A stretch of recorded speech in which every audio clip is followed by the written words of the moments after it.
Welcome to Leading People with me, Gerry Murray.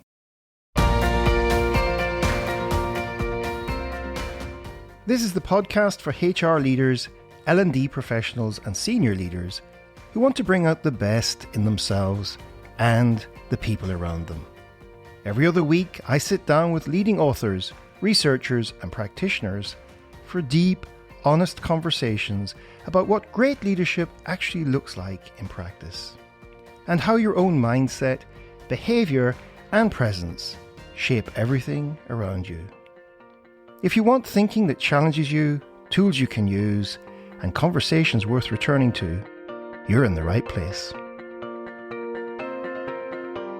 One of the great privileges of hosting this podcast is that I get to sit down and have thought-provoking and insightful conversations with some of the best thinkers on the topic of leading people. So, this is another of my short summer reflection episodes where I revisit a theme that sits right at the heart of this podcast. Because leading people has always really been about two things: how we lead ourselves and how we lead others. And of course, the second part gets a lot of attention. We talk about communication, influence, motivation, team dynamics, culture, conflict, performance, and all the usual things. But underneath all of that sits a more basic question: how well do we actually know ourselves? And how aware are we of the effect we have on the people around us? So, in this short reflection, I want to bring together two conversations. The first is with Julia Carden, whose work explores self-awareness and self-connection. The second is with Briskin and Mary Gelinas, whose work explores something wider: the field we create between us, and how the way we show up influences the spaces we're part of. So, let's begin with Julia. Why is self-awareness so important to leadership?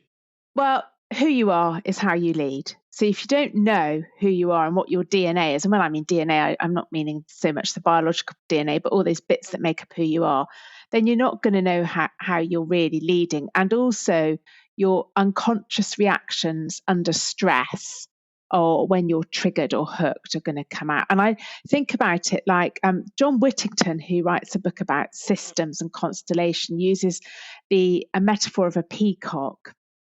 And, when we think about the peacock's tail and it's all fully displayed, that's all of the stuff of who we are: our values, our beliefs, our history, our needs, etc., etc.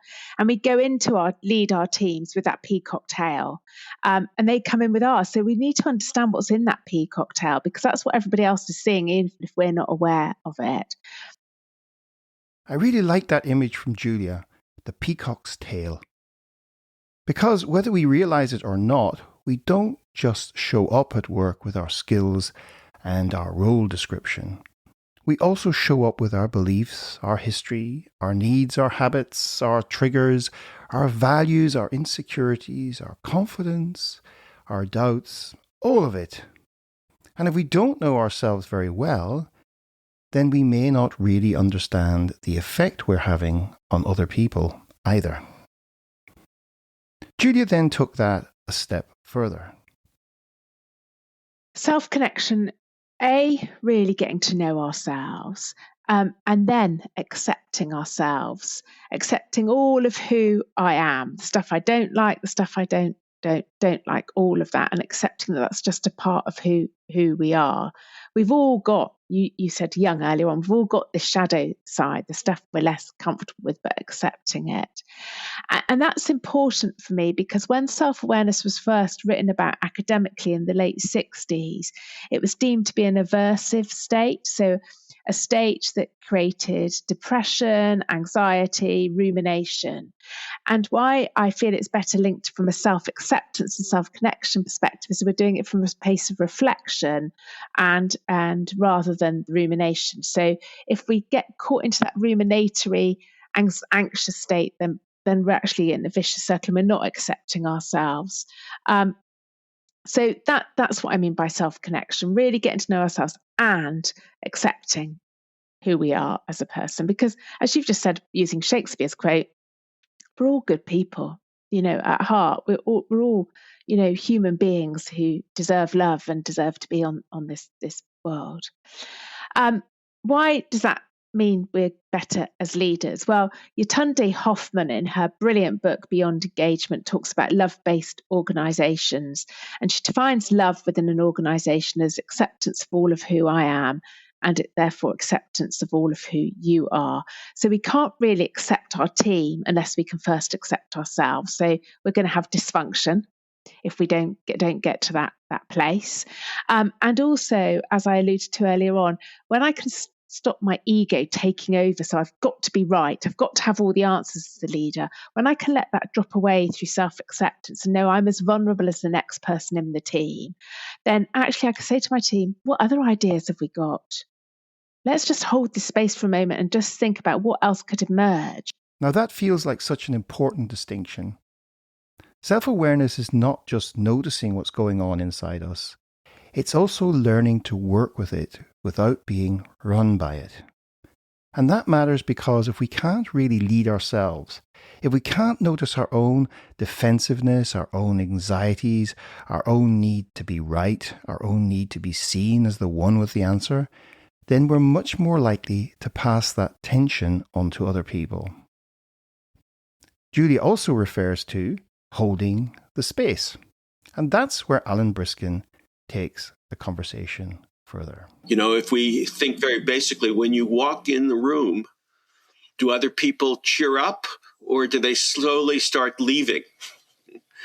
Because you're impacting, and who you are and who you have been to them in the past is impacting how they view you and the field that's being created. I love the simplicity of that question from Alan. When you walk into the room, do people cheer up or do they slowly start leaving?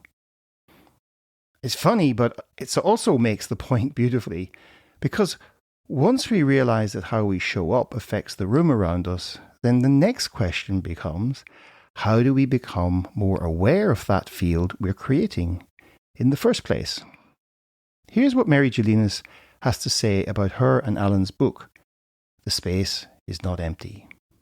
Oh, I think this book is for, you mentioned several leaders, consultants, coaches, and leaders who are, not necessarily in formal leadership roles. As Parker Palmer once said, we cannot not lead. We're always influencing the space that we're in. We're always influencing the people around us. And I think why now is, fields are where interactions take place. And they are the fields are filled with forces, both visible and invisible, that are influencing our emotions, our body sensations, and what we do and say.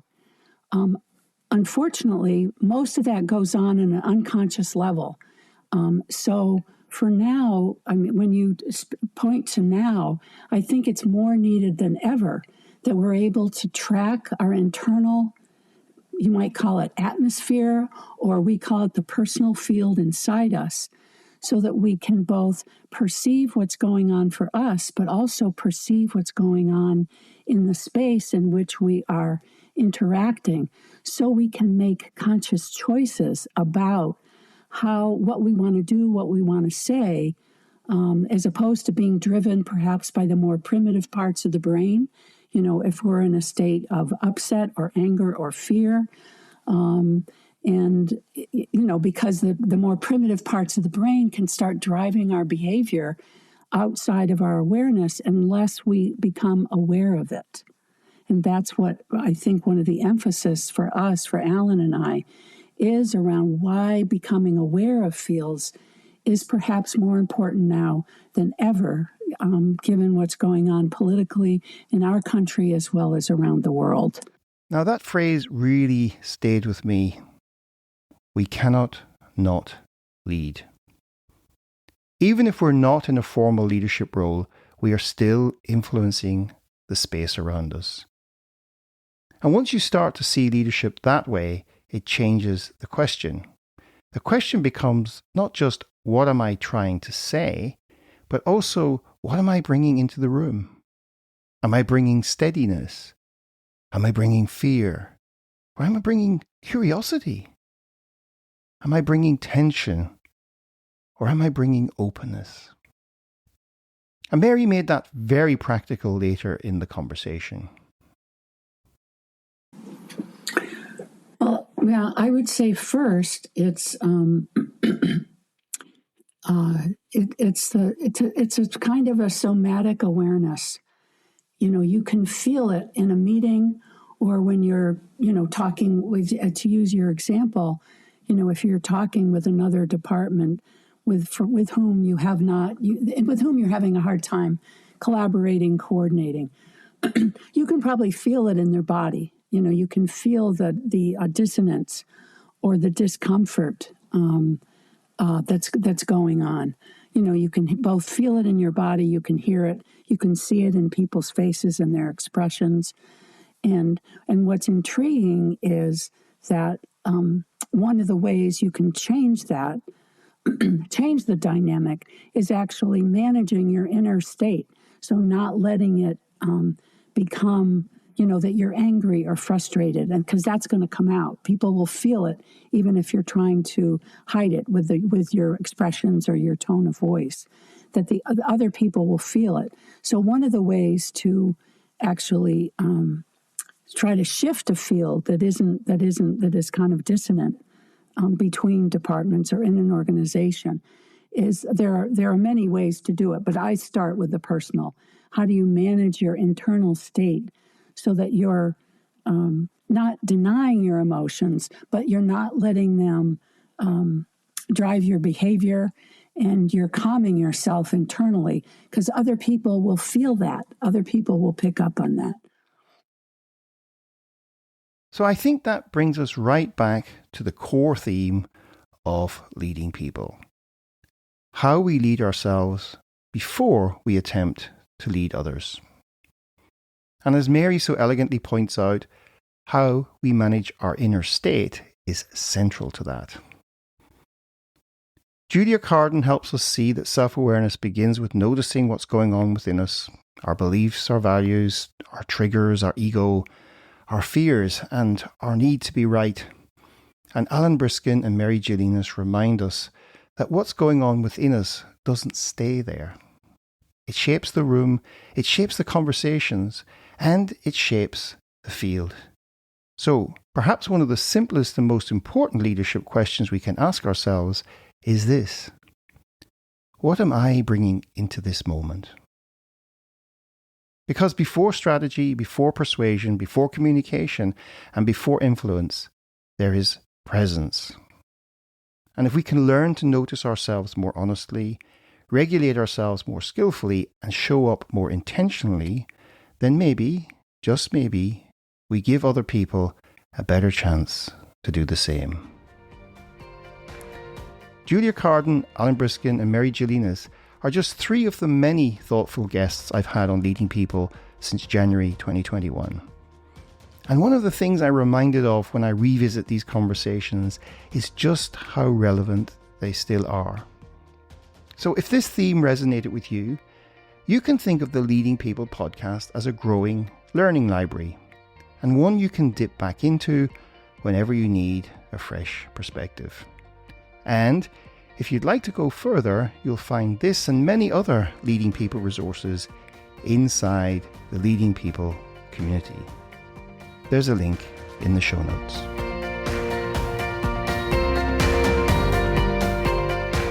And that's it for this episode of Leading People. If you're new here and enjoyed today's conversation, I'd love it if you subscribed. It's the best way to make sure you never miss an episode. And if you're a regular listener, the best recommendation is always a personal one. So, if this episode made an impact on you, please share it with a friend or colleague. It might just be the best thing they listen to this week. Until next time.